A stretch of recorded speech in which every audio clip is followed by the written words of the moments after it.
Right. So the peas are ready for their first harvest, and also one or two other things are as well. I like to just walk when they're not going to get any bigger, but so I can't really tie any more string up. I just every day walk between them to stop them attaching to each other, so I can still walk between them, because they got way bigger than they usually get.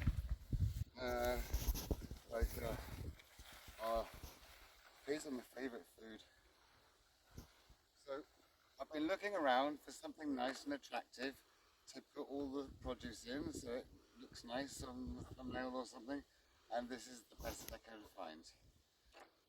So you can see that these ones aren't ready yet, they're all thin, and if you hold them up to the light, you can sort of see that their peas aren't formed yet. Can you see that? Yeah. And all these ones, you can see the little peas aren't formed yet. You can see the shadows inside them. Likewise, these are not formed yet.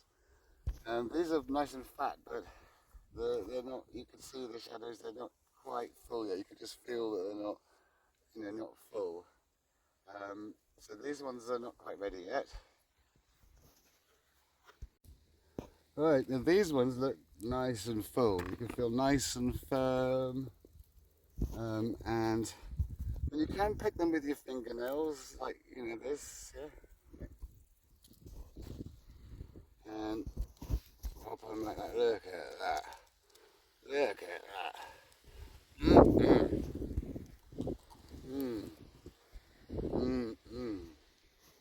Gorgeous.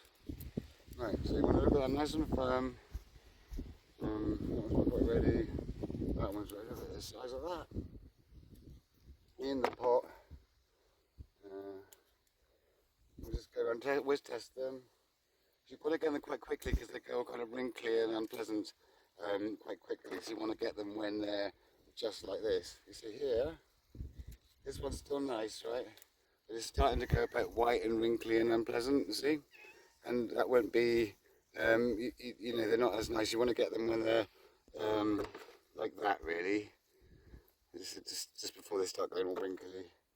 That's nice. So, what do you do with these peas? These, I just eat them, all of them. None of them end up being cooked. Some of them make it to the freezer, but usually I just eat them.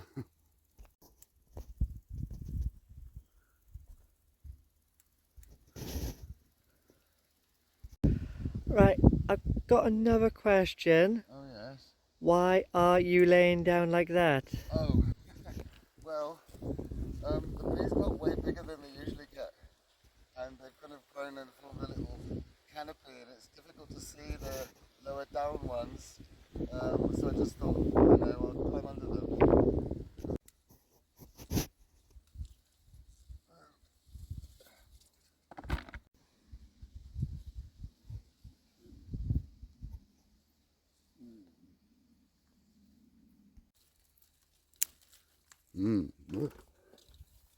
Here's one for you. Thank you.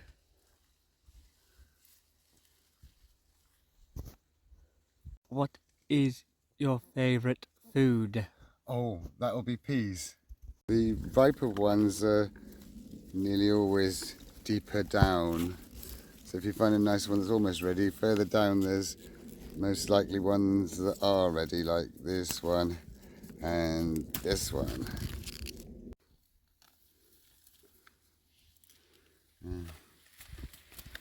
These nasty weeds. The peas there. And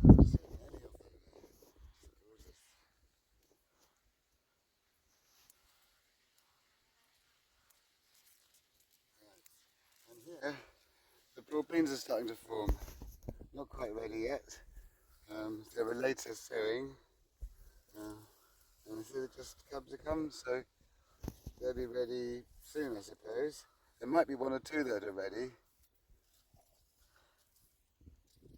And what will you do with these broad beans and peas if you don't eat them all? Oh, well, I like broad beans, they're gorgeous. I eat most of them raw, but I make broad bean curry out of them. That's really nice. But I prefer eating the peas raw. Of course, broad beans do provide a different crop as well. These very tops of the stems, the very leafy tip shoots. You can just pick them and they cook like spinach or another green vegetable. You can steam them or put them in with something. They're really nice. So just pick a few of those. But they are quite prone to getting covered in black fly, so they're not always nice, but they are this year so far. I've truly never grown broad beans even remotely as high as this. Just amazing. When I say about picking the tips off, don't do that when they're little. Make sure they've got all the broad beans forming lower down, and you're not going to sort of inhibit their growth. So always wait till they're sort of flowering and starting to produce beans before you cut the tips out. How do you grow them?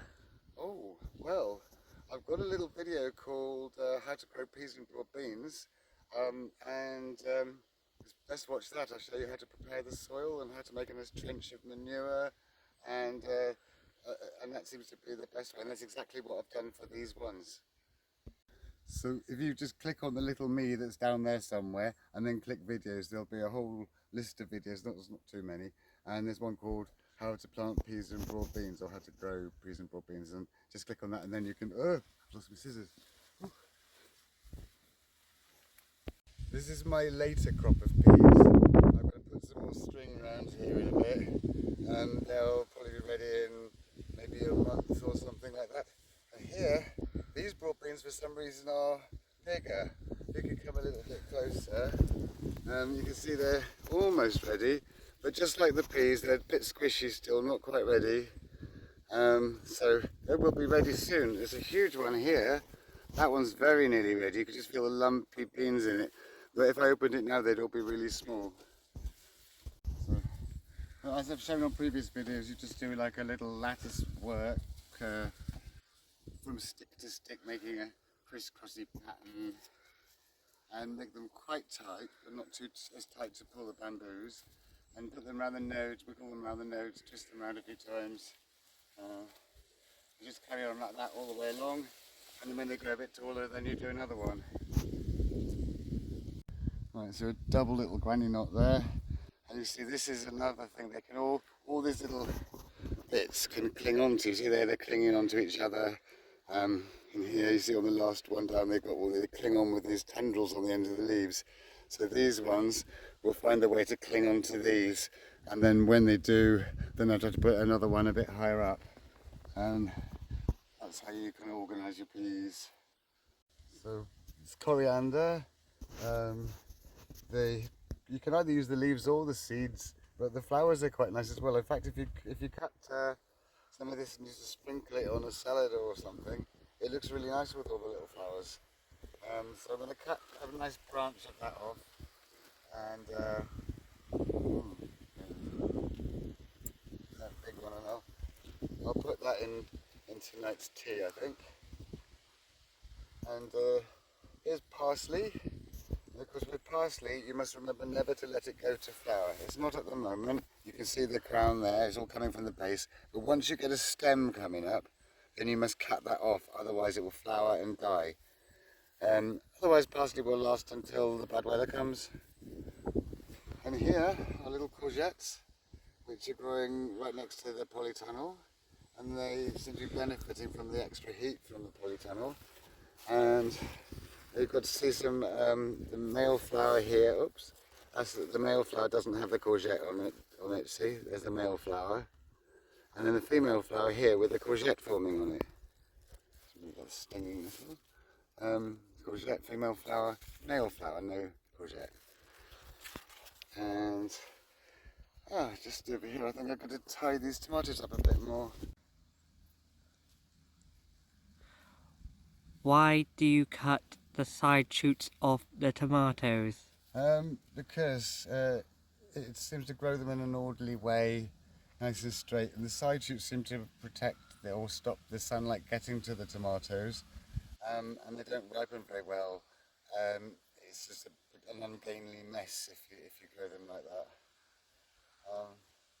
And it's also the way I was taught how to grow them, I suppose. If I look deep down into here, there's a little courgette starting to grow. So the runner beans are doing well. So we did two. We got some that were last ones in the shop, ones that were a bit more advanced, and then we did some seed ones. So the two different sorts are coming up together now, really growing up well, and they should be a crop of some kind of beans after the peas and the broad beans are finished. And here are squashes.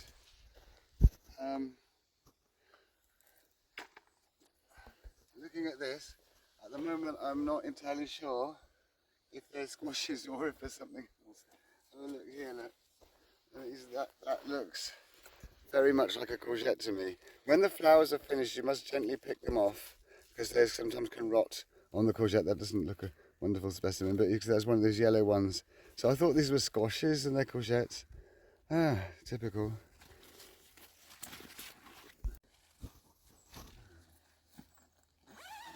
It's been quite cold and windy and wet for the last few days, so I just shut one of the doors just in case the wind comes. It means it's hotter in here, but now it's sunny. I'm going to open it back up again.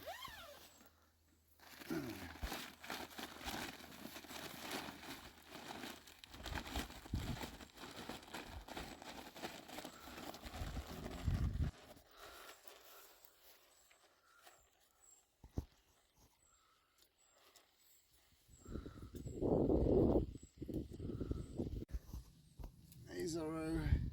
There's a good boy. Right, so the okra plants, they come up with this type seem to come up with their leaves like this and then they go dark. But you look here, you've got little pointy flowers. They'll be out soon. They're related to, or they're a type of hibiscus. So they have these very quite glamorous flowers. And over here, chilies starting to form. They're nearly ready. In fact, they kind of are ready. Pick some of those. And aubergines have got lots of little flower buds coming. They seem to be doing really well. And then there's cucumbers. They're turning into monsters. Yeah, whenever I've grown cucumbers before, I've grown them up the stems of tomatoes, and they've never been like this. But the man in the market I bought them from did say these were a monster type of cucumber, so I'm going to have to reinforce all this at some point. And then in here, just in there, is a courgette plant with lots of courgettes coming. It's more advanced than the ones outside. You see all this cucumber growing everywhere. That's another cucumber branch, but courgette does do quite well in the shade. The tomatoes coming here.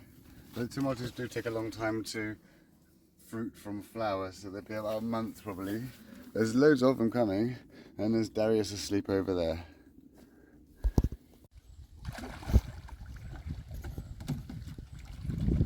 Right. Why are you filling it with this pond water, not tap water? Oh, well, first reason for that is, one, I don't have tap water, and two, pond water is loads more nutritious. It's got all the life in it. It's just got loads more nutrition. It's much better for the plants.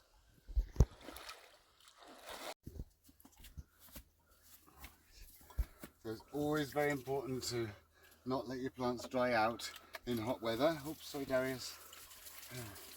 So, hope you liked today's video. If you did, please like and subscribe, and I'll see you next time.